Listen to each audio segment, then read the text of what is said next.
Y como siempre tenemos, y como cada miércoles, tenemos el comentario del ingeniero José Isabel Blandón Castillo. Ingeniero. Buenos días, Bernardo, ¿cómo estás? Genisa. Vamos a empezar porque el lunes usted hablaba de las prebendas o de lo que se le estaba dando a la comarca Nave. Hoy, como ve, varias de los caciques regionales están rechazando esto, pero es un contrato, parece que no gana absolutamente nadie, ni Genisa, ni la comarca, y mucho menos el gobierno. Buenos días, Fernando, buenos días a toda nuestra audiencia. Lo primero que debo decirle a nuestra audiencia, que este tema en particular de Barro Blanco es un tema que yo conozco perfectamente bien y en detalles. De manera que la información y el análisis que le voy a dar no es producto de ninguna improvisación, mi conocimiento profesional de este tema en particular. Debo decir que desde el principio de la administración del presidente Varela se tomó una decisión muy riesgosa, que fue la paralización de las obras en construcción de la hidroeléctrica Barro Blanco, que tenía un nivel de 93% de construcción al momento en que se tomó esa decisión. Y de inmediato comenzaron los problemas, porque esa decisión que se tomó no estaba ni está amparada en ninguna regulación existente en el país. ¿Quién la manda a paralizar es la SEP o el Mi Ambiente? Porque el Mi Ambiente encima Entre le los puso dos. una multa, entre los dos. Entonces, ayer escuchaba en diferentes medios de comunicación la intervención del director de la Autoridad de los Servicios Públicos, el señor Meana, que de una forma muy irresponsable desde mi punto de vista técnico, hizo una serie de aseveraciones que no se ajustan a la realidad. ¿Cómo cuáles? En primer lugar, existen en la Autoridad de los Servicios Públicos resoluciones firmadas por el director sin la autorización legal correspondiente, porque él no la tiene. Él es un ente regulador, en la que él firma una razón ordenándole a Genisa paralizar la obra y no a llenarla hasta cuando él le diga. Los proyectos que se otorgan en este tipo de concesión no están sujetos al capricho del director de la Autoridad de Servicios Públicos. Igual actitud tomó cuando se hizo y se derogó o se postergó o lo que sea que ya se haya hecho con el proyecto de gas de Colón que correspondía al grupo empresarial que dirige el señor Mello Alemán. Y él también tomó decisiones que riñen contra la legislación vigente. Pero en el caso de Genisa fue un convidado de piedra en todas estas negociaciones. Nunca se invitó formalmente a la empresa a formar parte de estas negociaciones. Se le comunicaban decisiones que se estaban tomando. Y en una ocasión Genisa le hizo una propuesta al gobierno en la que le propuso varias opciones. La primera opción siempre fue para Genisa que el gobierno reconociera que la suspensión del proyecto acarrió una serie de contratiempos y de gastos en la que el gobierno debió hacerse responsable. Y la propuesta de Genisa era, ok, tú me reconoces lo que yo he perdido, me pagas y yo termino la obra y lleno. Esa fue la premisa siempre fundamental. Después le dijo, existe otra opción, si tú te quieres quedar con el proyecto, nacionalízalo. Cómpramelo, me pagas la indemnización. Y de hecho se comenzaron estudios para determinar cuánto valdría el lucro cesante de esa empresa. Entonces no es cierto que Genisa fue parte de este proceso negociador. Fue informada de estas cosas al margen y nunca se le trató con respeto. Esa es una realidad. ¿Qué es lo que en la práctica ha ocurrido con este acuerdo? Con independencia de la posición de los indígenas, no la voy a tocar en este momento por razones que no es mi análisis de este momento, lo podría tocar en su momento cuando sea necesario. Este acuerdo lo que es en la práctica una expropiación. Pero además quiero decirle a las autoridades y quiero decirle a la autoridad de los servicios públicos que le presente al país. Fíjese lo que le estoy diciendo, señor Meana. Usted puede ir donde su mentor político a quejarse, como lo hizo la vez pasada que habló conmigo, y presentarle todas las quejas que usted quiere, pero usted le debe a este país una explicación de cuánto cuesta realmente hoy la hidroeléctrica Barro Blanco ¿cuál es el nivel de rentabilidad de esa empresa?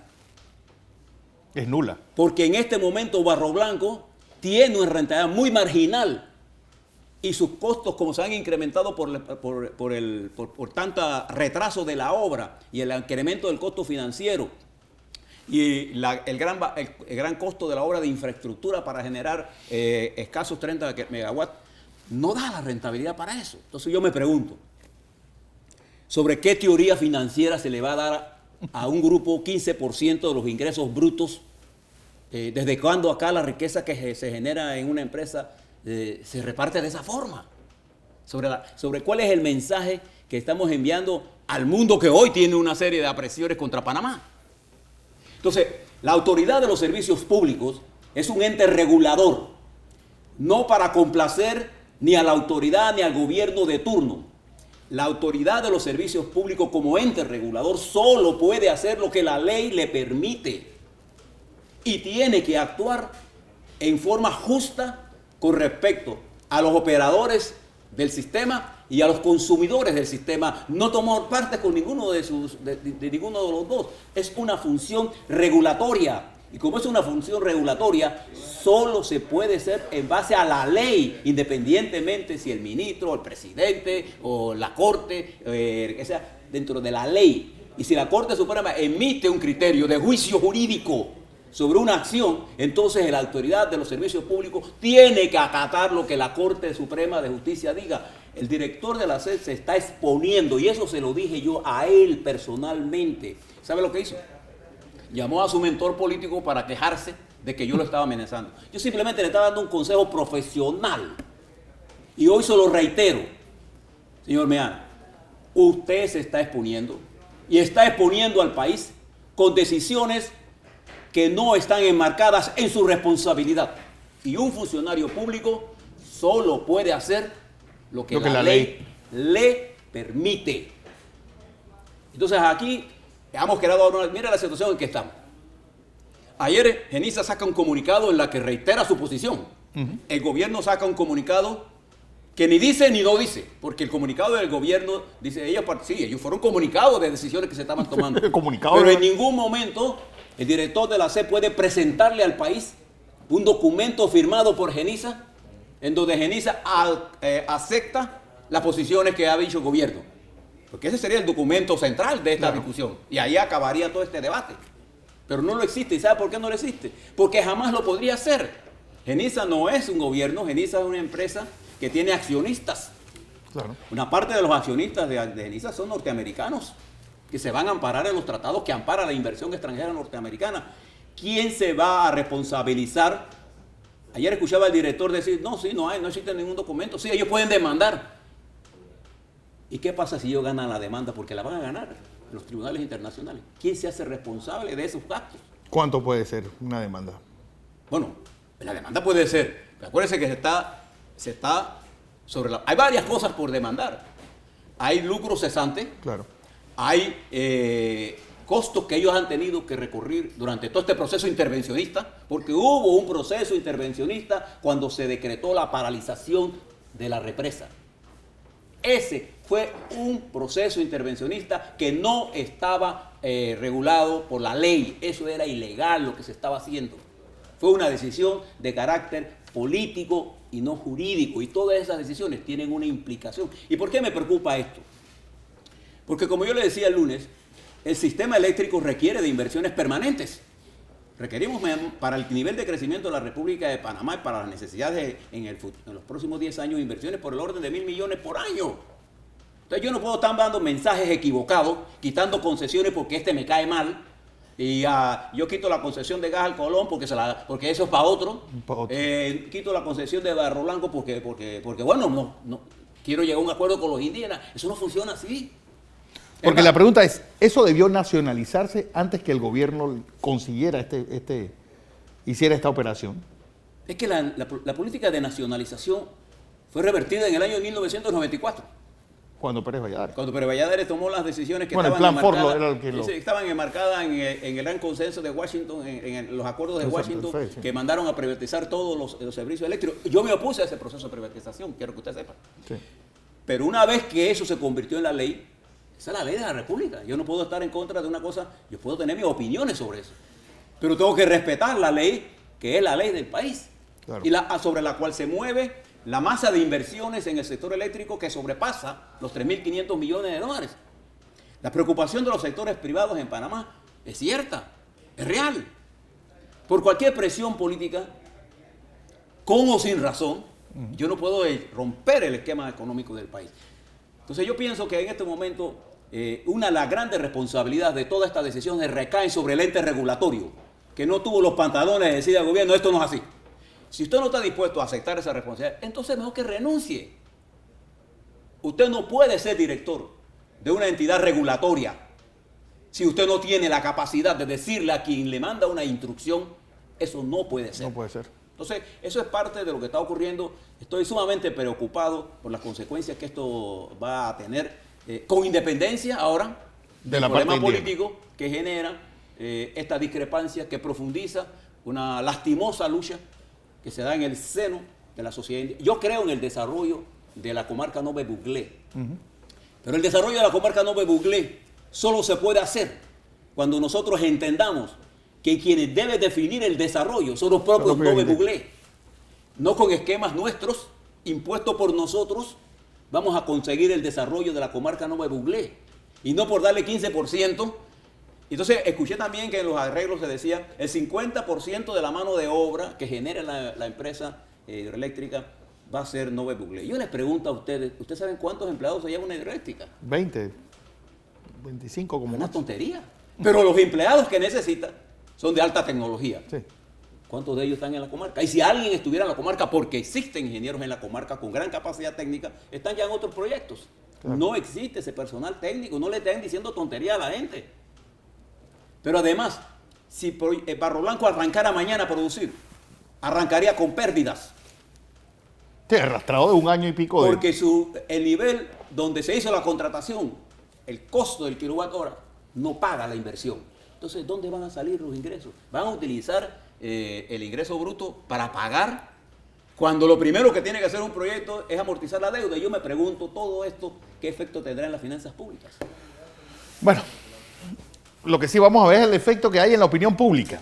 Porque ayer volvió a salir la encuesta de Dixter Neira con el presidente ya marcando mínimos, incluso menos del porcentaje del que fue electo. Sí. Ya yo creo eso que eso pasa a un nivel preocupante. Claro. En la pantalla se encuentra, Fernando, la encuesta de Dixter Neira. Los puntos de la curva que están a lo largo de los meses corresponden a las evaluaciones que ha hecho la empresa Dixter Neira para la empresa TVN. Eso es una responsabilidad de Dixter Neira y es exclusiva de TVN la información. La línea de regresión que he hecho que indica la distancia mínima entre cada uno de los puntos, que es la diferencia de los cuadrados sobre el número de muestras, la diferencia de los cuadrados sobre cada punto y la media aritmética de los puntos, indica la tendencia. Y como ven la curva, la recta está indicando una caída, y la caída, que significa la inclinación de la curva, o que en inglés se conoce para los ingenieros como el slope, está indicando un slope negativo, una caída, una inclinación negativa. Una pendiente negativa. De menos 1.7. ¿Qué quiere decir esto? Y fíjese que la primera medición que tengo en la curva es de 81 y la última es de 36. Mira la diferencia, reste 81 menos 31 y divídalo entre el número de muestras y le voy a dar esa tareita para que coja 81, se lo resta de 36, lo divide entre el número de muestras que es cada punto de eso y le va a dar la media de la caída. Eso significa que es una caída estrepitosa. Y significa incluso que el nivel de aceptación del presidente está por debajo de la votación que obtuvo hace escasos 2 años. Acaso 2 años y 2 meses. ¿Y eso debe preocupar al gobierno? Claro que debe preocupar al gobierno esto. De manera que la responsabilidad de la línea recta es mía en cuanto al análisis, la responsabilidad de los datos corresponde a la empresa Dixter Neira que tiene los derechos exclusivos, pero como está en la web, yo puedo utilizar la información que está en la web para hacer los análisis correspondientes. El análisis que estoy haciendo no es de Dixter Neira, es mío. Este es el análisis real. ¿Qué significa esto desde el punto de vista? Entonces, ¿qué fue lo que yo hice? ¿Cuál es la variable que más explica esta caída? Y viene la segunda lámina. En la segunda lámina, lo que hice fue un análisis de regresión entre todas las variables que afectan al presidente Varela en este momento, vale decir, costo de la canasta básica que ha subido extraordinariamente, aún ella no tiene la correlación tan fuerte como la tiene la variable falta de transparencia en el gobierno. Ya está casi muy cerca de 1, porque lo que sí estoy viendo es que... Punto 94. O sea, subió. Claro, porque aumenta el nivel Entre de más gente que cae, más percibe sube, sí. la falta de transparencia del gobierno. Yo no estoy diciendo con ello que el gobierno se ha robado, no he hecho ninguna acusación, estoy dando las aseveraciones que tengo. La falta de transparencia es la variable que individualmente más influye en la caída del presidente Varela. Y usted recuerda que la semana pasada yo le hacía un análisis que el discurso del presidente en Veraguas, Cada por vez ejemplo, habla más de transparencia. había 12 menciones a la palabra transparencia. El uso de la palabra transparencia por parte del presidente es un error, tanto político como técnico. ¿Por qué político? Porque la gente no cree en esa transparencia, o se lo está diciendo. Entonces, él debe usar otras palabras y ver cómo recupera la credibilidad en este tema para entonces volver a utilizar. Insistir en eso me parece un error. Es una decisión del presidente de mantenerse en el error. Pero ¿qué indica esa correlación? Punto 94 es la correlación entre la falta de transparencia y la caída del presidente Varela. ¿Qué significa? Que existe una correspondencia casi directa entre la caída y el incremento de falta de transparencia. ¿Eso quiere decir que hay otras variables que no nos interesan? Sí. Si desapareciera esta variable, otra subiría, pero no a esos niveles. Entonces, el presidente subiría en su apreciación positiva. O sea, aquí tiene la siguiente lección esta lectura. Todo lo que ha ocurrido. Y fíjese que cuando usted ve una encuesta, recuerde siempre lo que le he dicho. Los números no hablan por sí solos. Ellos se dan dentro de un contexto y usted tiene que entender el contexto. ¿Cuál es el contexto que entre esta encuesta y la última encuesta? Entre la pasada y esta encuesta. Usted recuerda que surgió la decisión del Papa de que Panamá se al encuentro juvenil. El gobierno apostó mucho a que ese evento iba a tener un efecto muy positivo. Nada. La caída de 4 puntos, que es estadísticamente significativa, se indica que eso fue opacado por las opciones que pasaron. ¿Qué fue? Mucho tiempo de gobierno allá. Los mismos problemas, la detención de Alma Cortés, volver nuevamente a los temas que no producen absolutamente nada más que ya displicencia, malestar en la opinión pública, sí, que comienza a tornarse cada vez más crítica de estas acciones que no conllevan a nada. Fíjense lo que pasó últimamente cuando la Cancillería determinó que sí, que el expediente de la extradición del presidente Martinelli, tal como habían dicho los abogados del señor Martinelli, estaba incompleto. Y entonces ahora lo regresan. Entonces, ¿qué piensa la opinión pública? Que no hay nada. Entonces, ¿para qué usarlo si ya el gobierno tiene su propia historia? Entonces, esto es un problema grave y quisiera culminar con esta parte, Fernando. ¿Por qué es importante que le preste atención el gobierno a esta caída de gestión? Porque no solamente es del presidente, es del gobierno en su conjunto. Porque ella está revelando también el peligro que nos encontramos frente a la gobernabilidad del país. Particularmente en momentos en que el país es atacado desde afuera y hay implosiones desde adentro. Cuando usted se encuentra en ese doble ataque, usted necesita mayor liderazgo. Entonces este es un gobierno que no ha tenido la capacidad de tener una estrategia de comunicación clara. Sí. Para nada. Sino se maneja con las rabietas del día. Con el yo lo sé todo. Y no hay un equipo político con capacidad estratégica de conducir la expresión del gobierno. Y hay un elemento muy importante para el presidente Varela que debe tener en consideración. El presidente Varela carece de un discurso político que enamore al electorado. No es el discurso electoral el que a él le funciona ya. A él le funciona el discurso de mandatario. La palabra mandatario sí, indica que usted es el mandatario de la base social que lo eligió. Usted no es un presidente por gracia divina. Usted es el presidente gracias al esfuerzo del casi el 40% de la población que lo vio a usted como su dirigente. Entonces usted necesita un discurso político enamorador, inspirador, un discurso en la que las obras no se mencionen como tales, sino que lleven un hilo conductor para que yo sepa hacia dónde vamos, qué usted necesita de mí, qué usted me pide a mí, qué usted requiere de mí. Hablo de mí no en mi persona, Sí, sino de mí como elector. Entonces, ese discurso no existe en el gobierno. Y al carecer el presidente Varela de ese discurso político, sus intervenciones son de carácter puntuales. He hecho tanto servicio, he hecho tal carretera, he hecho tal cosa. Y no hay un discurso que me diga... Es como yo ve. Exactamente. Entonces, frente al plano internacional, fíjese lo que salió ayer en Nueva York, donde Multan a un... multan a un banco y de paso nos acusan a nosotros y de ser paso altamente vulnerable al... y de paso nos pasan la factura por los papeles de Panamá o los llamados Mossack Fonseca Paper, como quiera decirle. Para mí es más fácil decir los papeles de Panamá y no me siento denigrado por eso, porque así es que se conoce periodísticamente. Claro. Todas esas cosas surgen, entonces el país, señor presidente, siente temor. Y solo los dirigentes son capaces de vencer ese temor cuando tienen un discurso que me haga dormir tranquilo. Yo me acuerdo que cuando se murió el general Torrijos, una señora me dijo a mí algo que se me quedó siempre grabado. Cuando estaba el general vivo, yo dormía tranquila. Y ahora que se mató en helicóptero, duermo con un ojo abierto y no puedo dormir tranquila. Los pueblos escogen presidentes para dormir tranquilo, no para vivir en sobresaltos. Así es. Mensaje. Análisis político del ingeniero José Blandón. Nosotros...